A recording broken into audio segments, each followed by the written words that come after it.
We're going to use a little bit of a show called TechZilla, and we are going to have somebody from TechZilla tell us about this program called KeePass and make a few other recommendations as well that deals with password management. So if you get tired of putting in all those passwords from all those sites that you have, then KeePass is probably a good solution for you. We use it here at DeSilva's Media. So listen to this video. Yes, we can. We're going to do it right now. Hey, first thing you want to do is to pick one. It really doesn't matter much which one because they all offer basically the same set of features. I use KeePass, so we're going to show that off. Some other ones out there I'll just quickly mention would be like programs like 1Password. I find this is really popular for the Apple users out there. LastPass, another really popular one. RoboForm, same story, but I'm here to talk about KeePass because it's what I use. And when it comes to your online security, using a strong, unique password makes it more difficult for potential attackers to compromise your online accounts. And if you're avoiding the use of long, complex passwords with your favorite web services because you think it's a hassle, it's time to try a password manager program. And basically, a tip for everyone out there, if you have a spyware-encrusted PC or you're uncertain of it, it may be capturing every keystroke you're typing anyway, and you want to start with a clean system if there's any doubt at all. Let's just dive right in. Here's the website itself. You can check it out. Now, when you first open a password manager, it's going to ask you for your master password. This is the one password you do have to remember, and you want it to be fairly difficult. So come up with something that's pretty complex. Change it at least once a year or anytime you think there's a problem. And you basically, here, I'll put in mine. What is my password? Hopefully that's it. And boom, here's my password manager with all my logins for a bajillion different sites out there that I've used and do use regularly. Now, why I like KeePass, one, it's free open source software. They regularly update this application. It uses strong encryption for the database file.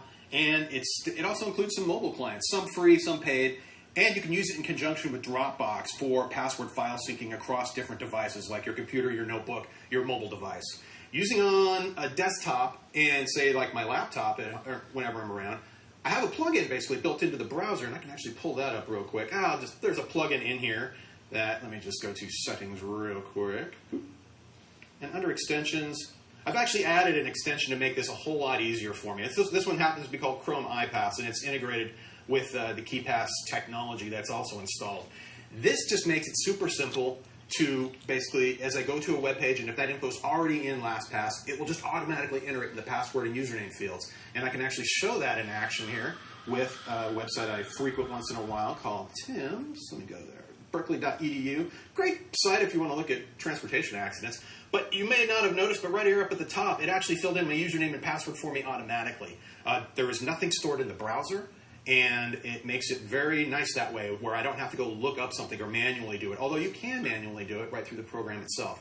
Now, KeePass will offer to generate a password and the entry into its database if it doesn't find a match to the site you are visiting. If you're going to be manually adding logins, though, be sure to include the base URL. Now, here I'm going to show on this.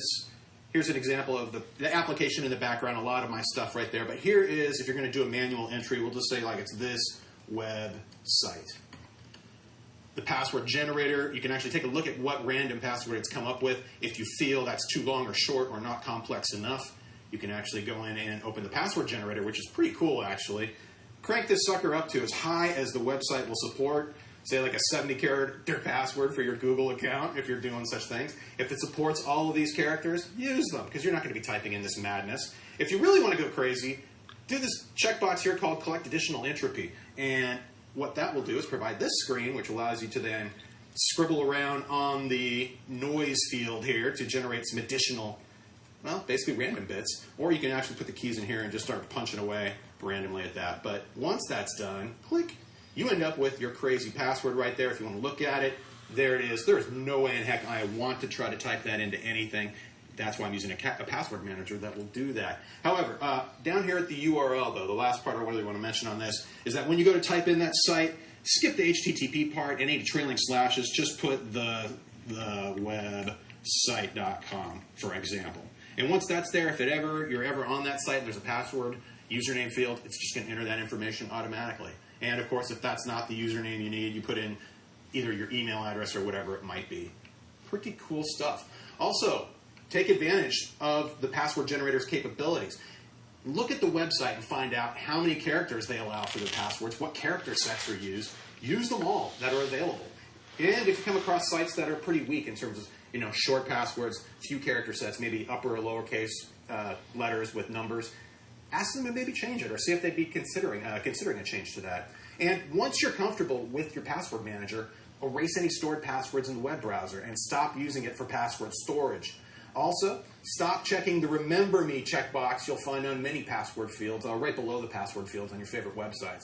Now, on the mobile side of things, app install is pretty easy, and setup's pretty easy, actually. You just get the app installed on your mobile device. If you're using Dropbox, you go to that folder and select the database file. It should load it up automatically. And also, I'll just say, for the main interface for KeePass itself, I don't really use any of the sorting functions, like where I could have stuff for email clients, financial, gaming, shopping. You could create as many as you want. I'm using just one long list of everything, and that's the way I like it. And here's just one example, really, of a type of program that can really not only help make your web use easier, but it also protects what you're doing online. And if a website gets compromised and they get your login info, basically, you can easily change just that one site, knowing that it's not going to compromise any of your other logins. And with that, let's take a moment here to thank one of our. And there you go. That's LastPass, and of course that's what we use here at DeSilva's Media. If you'd like to know more about it, then go to lastpass.com, and you can get a free version of it, or you can get the premium version of it, or pro version of it, I think it's called, for a few dollars a month. It's well worth your investment, and plus it'll keep your logins and your passwords safe from prying eyes, such as the government, the NSA, or other onlookers. So there you go, or even would-be hackers. So there you go. There's a tip from us, from DeSilva's Media, to help make your login and transactions online a little bit more safer and a lot more secure through encryption and other techniques from Tekzilla. There you go. Hope you enjoy. That's our tip for today, technology.